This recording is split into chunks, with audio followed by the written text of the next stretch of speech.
आप लोगों को इतिहास में महात्मा गांधी से जुड़े मुद्दों पर चर्चा करेंगे। किन से जुड़े? हम लोग उसको अब महात्मा गांधी कहते हैं। क्या कहते हैं? महात्मा गांधी, जिसका पूरा नाम था मोहनदास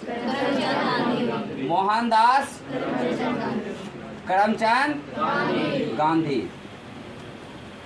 अगर आप बात करें इनके पिता का, तो इनके पिता का क्या नाम था?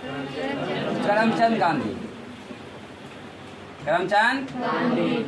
और माता का अगर नाम आप बात करें, ये आपको क्या थे? पिता। और माता कौन थे? पुतली बाई। इनका जन्म कब हुआ था?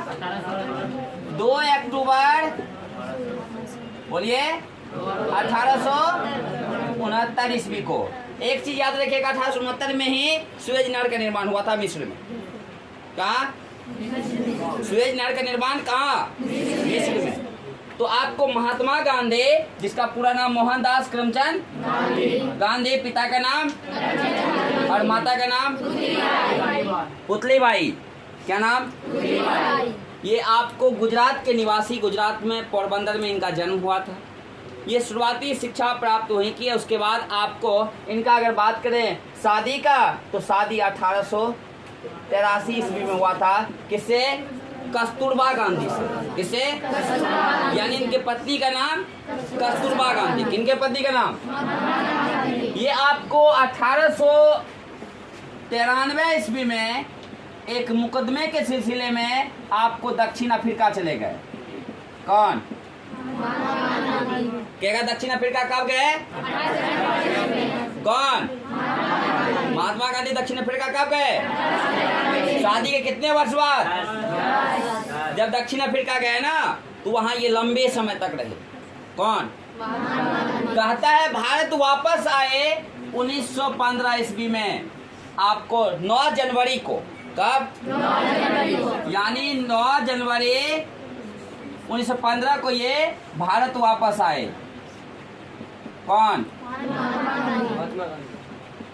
यानी यहाँ एक प्रश्न आपको कभी कभी पूछ देता है कि महात्मा गांधी भारत कब आए, तो आपको कब आए? और कुछ लोग इस पर आपसे विवाद कर बैठते हैं कि महात्मा गांधी भारत के ही थे, भारत आए तो यहाँ 1915 में लगभग 22 साल बाद कहाँ से आए? कौन? याद कीजिए जरा सा, दक्षिण अफ्रीका में इन्होंने रंग भेदभाव के खिलाफ में आवाज उठाया था। मानव के चमड़ी के रंग के आधार पर होने वाले भेदभाव को रंग भेदभाव कहते हैं। तो हम लोग को अभी उन प्रश्नों तक नहीं जाना है। तो 1915 में कौन आए? 1916 में आपको उत्तर प्रदेश के बनारस में हिंदू विश्वविद्यालय की स्थापना मदन मोहन मालवीय जी करवा रहे थे। कितना में? कौन सा विश्वविद्यालय? हिंदू विश्वविद्यालय का स्थापना कौन करवा रहे थे? वहीं पर आमंत्रित किए गए थे किनको? महात्मा गांधी को। तो महात्मा गांधी हिंदू विश्वविद्यालय की स्थापना के समय जब पहुंचे, तो वहाँ उन्होंने देखा हमारे भारत में होने वाली आर्थिक भेदभाव का उन्होंने नजरा देखा। कहाँ? बनारस। कौन? उसके बाद वहीं लखनऊ में आपको एक अधिवेशन में इनका मुलाकात होता है। आपको किससे? बिहार के किसान राजकुमार शुक्ल से। बिहार के किसान यानी राजकुमार जी जो हैं, राजकुमार जी कहाँ के? बिहार के। बिहार में कहाँ के? चंपारण के। लखनऊ अधिवेशन में राजकुमार शुक्ल का मुलाकात 1916 में किससे होता है? यानी मोहनदास करमचंद गांधी से। किनसे? जब यहाँ मुलाकात होता है, इन्होंने आमंत्रित किया मोहनदास करमचंद गांधी को बिहार आने का। आमंत्रित किसने किया?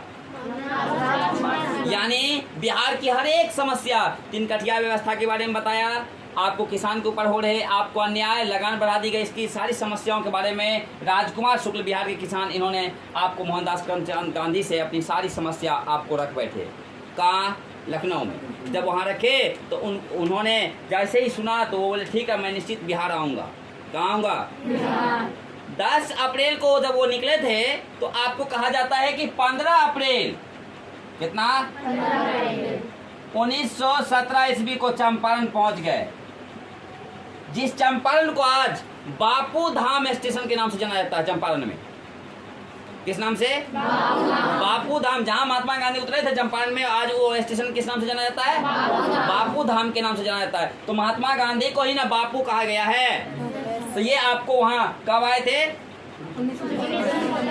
15 अप्रैल 1917। और किसान की हर एक समस्या को लेकर के अंग्रेज अधिकारी से जब बात करते हैं तो अंग्रेज अधिकारी इनको कहते हैं वहां से चले जाने के लिए।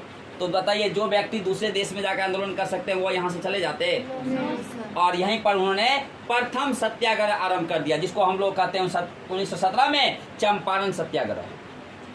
चंपारण तो महात्मा गांधी का भारत में होने वाला पहला आंदोलन कौन सा? कहाँ? बिहार के चंपारण में। या पूछ देता कभी कभी, महात्मा गांधी का प्रथम सत्याग्रह किस राज्य से आरंभ हुआ? चंपारण से नहीं, चंपारण राज्य है, यानी बिहार राज्य से। बिहार राज्य में किस जिले से? आज चंपारण 2 भागों में बट गई है, पूर्वी चंपारण पश्चिमी चंपारण हो गई है। तो हम लोग बात कर रहे हैं चंपारण से कब? 1917। लंबे समय तक महात्मा गांधी यहाँ रहे। फिर इन्होंने 1918 में, इतना में किसान की समस्या को लेकर के खेड़ा में आंदोलन किए। कहाँ? तो खेड़ा आंदोलन कहलाया। कौन सा आंदोलन? और खेड़ा है गुजरात में। कहाँ है? कभी कभी क्वेश्चन पूछेगा खेड़ा किस राज्य में है? और किसान की समस्या को लेकर यहाँ आंदोलन किए थे 1900 कितना में? 18 में। और उसी समय में प्रथम विश्व युद्ध समाप्त होता है। कौन सा विश्व युद्ध? और प्रथम विश्व युद्ध में अंग्रेजों ने वादा किया था हम भारतीयों से कि अगर मैं जीत जाऊंगा प्रथम विश्व युद्ध में, यानी मित्र राष्ट्र की जीत होगी, तो हम आपके देश को छोड़कर चले जाएंगे। लेकिन इन वादों पर अंग्रेज खड़े नहीं उतरे और वादा से मुकर जाने की वजह से अंग्रेज ने 1918 के जस्ट बाद 1919 ईस्वी में, कितना में? 1919 रॉलेट एक्ट लागू किया। कौन एक्ट? कौन एक्ट? इस एक्ट के तहत किसी भी भारतीय को गिरफ्तार किया जा सकता था, शक के आधार पर किसी को भी आपको सजा दी जा सकती थी। ऐसा एक्ट लागू कर दिया, नियम लागू कर दिया। कौन? अंग्रेज। कौन लागू कर दिया? जब अंग्रेज लागू कर दिया, तब बताइए कोई भी आदमी जाकर विचार कर बात करेगा अंग्रेज से कि आप जो वादा किए थे चले जाइए आप हमारे देश से? बड़ी संख्या में तो कोई इकट्ठा हो नहीं सकता है। इसी समय में पंजाब के 2 जाने माने नेता, 2 जाने माने नेता कहाँ के? पंजाब के। जिसका नाम था किचलू और सत्यपाल, इनको गिरफ्तार कर लिया गया और कारावास में डाल दिया गया। किनको किनको? किचलू और सत्यपाल। और ये कहाँ के जाने माने नेता था? पंजाब के। तो जाने माने नेता को जब गिरफ्तार करता है ना, तो जनता में आक्रोश आता है, क्योंकि वो उनको अपना लोकप्रिय मानते हैं। तो लोगों में जो लोकप्रिय हो उनको जब गिरफ्तार कर लिया जाए तो क्या जनता शांत रहती? लेकिन रॉलेट एक्ट के कारण तो शांत रहना पड़ रहा था। ऐसी स्थिति में सब लोगों ने चुपचाप यानी गुप्त रूप से एक बगीचा जो था जिसका नाम था जालियांवाला बाग, जालियांवाला बाग, इसमें सब लोगों ने बुलाया, सबको कहा कि सब लोग आइए। कितना तारीख को? 1919 ईस्वी को हम लोग इस रॉलेट एक्ट के विरोध वाली कुछ मुद्दों पर बात करेंगे। सब लोग पहुंचे, लगभग 1000 की संख्या में वहां पहुंचे। भारतीय में ही कई तरह के लोग होते हैं, जो अभी भी भारत में बहुत सारे लोग अपने आप को समर्थन पड़ोसी देश को कर देते हैं पैसा के लोभ में। बोलिए हाँ है ना? तो ऐसे ही कुछ लोग थे जिन्होंने अंग्रेज को गुप्त सूचना दिया कि भारतीय लोग जालियांवाला बाग में बैठक कर रहा है और आपके रॉलेट एक्ट का विरोध करने के लिए या किचलू और सत्यपाल को रिहा करवाने की मांग करने के लिए। तो आपको ये जानकारी जैसे ही मिली ना, तो जनरल डायर आपको इस क्षेत्र में पहुंचे अपनी सारी सेनाओं को लेकर के, और गेट आपको एक ही था, प्रवेश करने वाला छोटी सी गेट, उसी से निकलना है। तो आपको गेट पर तोप लगा दिए और अंधाधुंध लोगों को गोलियां से आपको मारना आरंभ करवा दिया। लोगों को भागने की कोई मौका नहीं मिल पाया। कुछ लोगों ने कुआं जो था उसमें सिंचाई करने के कुआं में कूद गए। तो जो पहले कूदे तो वो आपको बताइए बचेंगे? उसके ऊपर दूसरा कूदे तो वो अंदर में डूब के मर गए। यानी कहा जाता लगभग 5 लोगों की मौत हो गई। इसलिए इस कांड का नाम हुआ जालियांवाला बाग हत्याकांड। जालियांवाला बाग हत्याकांड कब हुआ? 13 अप्रैल 1919। याद कीजिए जरा सा, यही उम्र में भगत सिंह मात्र 12 वर्ष के थे। 1919 में मात्र कितने वर्ष के थे? और भगत सिंह भी यहाँ पहुंचे थे देखने के लिए। भगत सिंह का ये दूसरा ऐसा हिंसा वाला कांड था जिससे भगत सिंह की मानसिकता बदलती है। तो आपको रोलेट एक्ट को हम लोग 2 और नाम से भी जानते हैं, काला विधेयक, काला कानून। किनको? और यही 1919 ईस्वी में आप जरा सा याद कीजिएगा कि खलीफा के बारे में आप लोगों को मैंने सुनाया था। किसके बारे में? इस्लाम धर्म के पैगंबर या इस्लाम धर्म के संस्थापक या इस्लाम धर्म के नबी मोहम्मद हजरत साहब थे, यानी हजरत मोहम्मद साहब थे। हाँ या ना?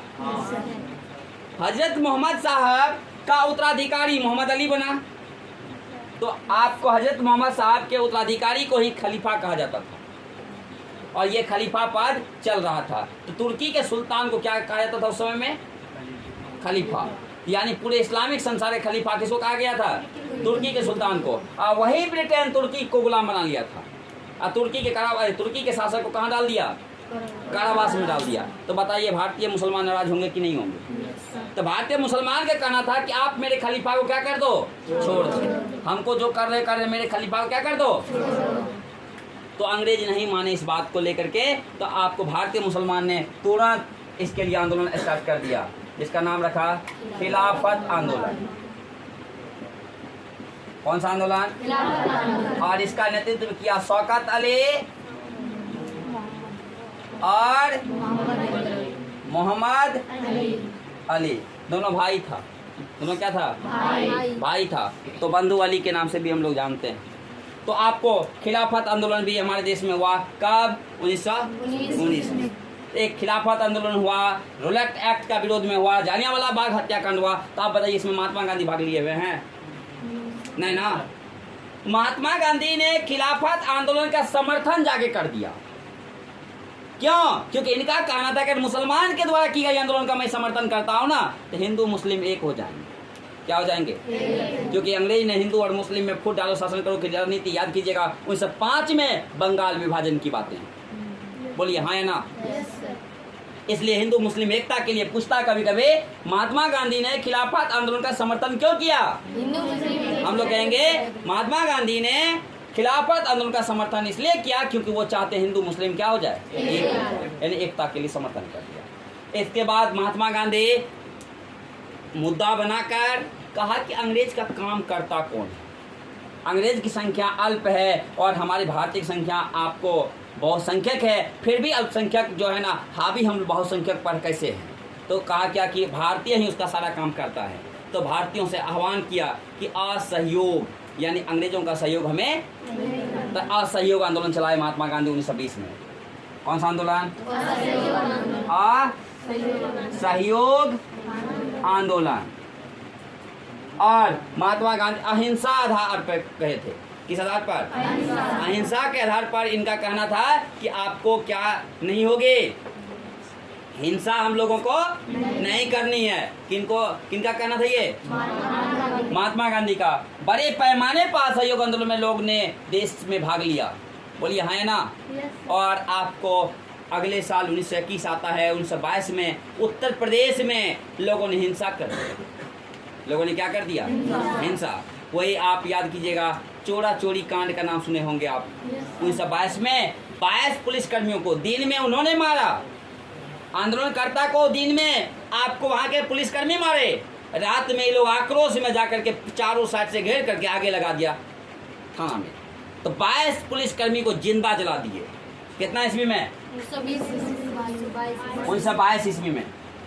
तो बताइए ये हिंसा हुआ? क्या हिंसा हुआ? महात्मा गांधी को जैसे जानकारी हुआ कि हिंसा हो गया है तो उन्होंने क्या किया? असहयोग आंदोलन को स्थगित कर दिया, बंद कर दिया। कौन? महात्मा गांधी। कौन? तो आपको 1920 से 22 तक कौन सा आंदोलन चला? असहयोग आंदोलन। और कौन से कांड के बाद बंद हो गया? तो आपको ये कांड कहाँ हुआ? उत्तर प्रदेश में। कहाँ हुआ?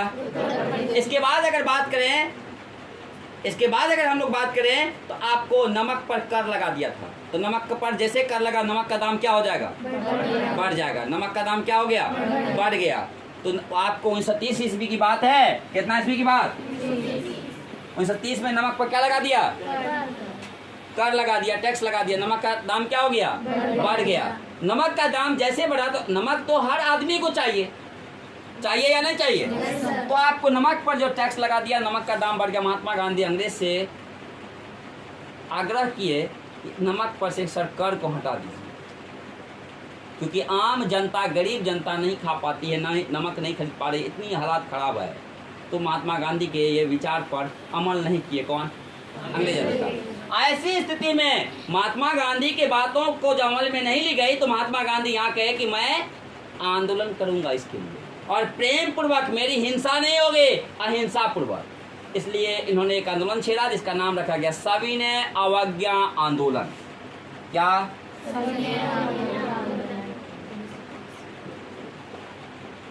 और ये आंदोलन कब?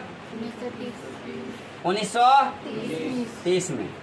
इसी आंदोलन के तहत महात्मा गांधी 12 मार्च, कब?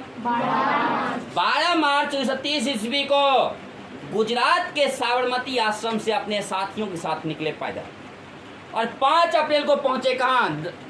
दांडी। यानी कब निकले? 12 मार्च 1930 को। अब पहुंचे कब? 1930 को। कहाँ पहुंचे? दांडी पहुंचे। इसको कहा गया दांडी यात्रा। ठीक है, दांडी यात्रा कब से कब? 12 मार्च से 5 अप्रैल 1930 ईस्वी तक। कौन किया ये यात्रा? और पैदल अपने साथियों के साथ किए। और जब इसी को दांडी यात्रा कहा गया, और दांडी यात्रा करने के बाद जब दांडी पहुंचे तो वहाँ समुद्र के पानियों से नमक बनाकर नमक कानून का उल्लंघन कर दिए 6 अप्रैल को। कितना अप्रैल को? 5 अप्रैल को पहुंचे और 6 अप्रैल को उन्होंने क्या कर दिया? उल्लंघन कर दिया। तो इसलिए हम लोग इसको कहते हैं नमक सत्याग्रह। तो महात्मा गांधी का इस सविनय अवज्ञा आंदोलन में 3 आपको क्वेश्चन निकलता है। सविनय अवज्ञा आंदोलन कब हुआ? 1930 में। दांडी यात्रा कब हुआ? और नमक सत्याग्रह कब हुआ? इसके बाद आप याद कीजिएगा भारत छोड़ो आंदोलन। इससे बीच में भी आपको कामें हैं, जैसे हम लोग आपको गोलमेज सम्मेलन की बात करेंगे। प्रथम गोलमेज सम्मेलन 1930 में, कहाँ? ब्रिटेन में। दूसरा कब? 1931 में। तीसरा कब? 1932 में। तो इसके बारे में हम लोग अलग पढ़ेंगे। गोलमेज सम्मेलन कितना? 3। पहला कब? 1930 में। दूसरा कब? तीसरा कब? और हम लोग बात करेंगे अभी आपको अगस्त क्रांति की बात, भारत छोड़ो आंदोलन। भारत छोड़ो आंदोलन। तो भारत छोड़ो आंदोलन 1942 ईस्वी में हुआ था। कब हुआ था? 1942 ईस्वी में। आपको कब हुआ था? इसको अगस्त क्रांति के नाम से भी हम लोग जानते हैं। इसके बाद महात्मा गांधी का हत्या नाथूराम गोडसे ने कब किया? बोलिए। 30 जनवरी 1948 ईस्वी को। कौन किया? नाथूराम गोडसे ने इनका हत्या कर दिया। तो आप इससे आगे अगले दिन जाना।